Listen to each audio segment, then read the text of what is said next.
Government car கிடையாது, petrol வந்து உங்கள் காசில் போடுங்கன்ட்டார். என்ன சார் சொல்கிறீங்க? ஆமாம், இப்போது கவர்மெண்ட் காரை நம்ம எடுக்கிறோம். அவர் என்ன சொல்கிறாருன்னா, கஜானா வந்து காலி, கடனில் இருக்கும், நம்ம காஸ்ட்டை குறைங்க. அதான் விஜய் சார் கொடுக்குற இன்ஸ்ட்ரக்ஷன். இருக்கிறவங்க எல்லாரும் மினிஸ்டர்ஸ், எம்எல்ஏ, காஸ்ட்டை குறைங்க, உங்களுக்கு ப்ரைவேட் காரில் வாங்க. அதுக்கு நான் உங்களை பைக்கில் வர சொல்ல, உங்கள் ப்ரைவேட் காரில் வாங்க, சம்பளம் வருது இல்லை, பெட்ரோல் நீங்கள் போடுங்க, கவர்மெண்ட் எதிர்பார்க்காதீங்க.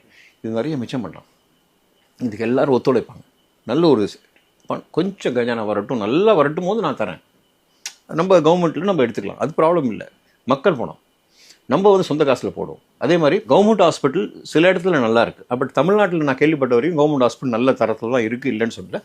பட் இப்போ வந்து நம்ம I think Arun Raja sir நினைக்கிறேன், எல்லா எம்எல்ஏஸும் எல்லா மினிஸ்டர்ஸும் அங்கே தான் ட்ரீட்மெண்ட் எடுக்கணும்.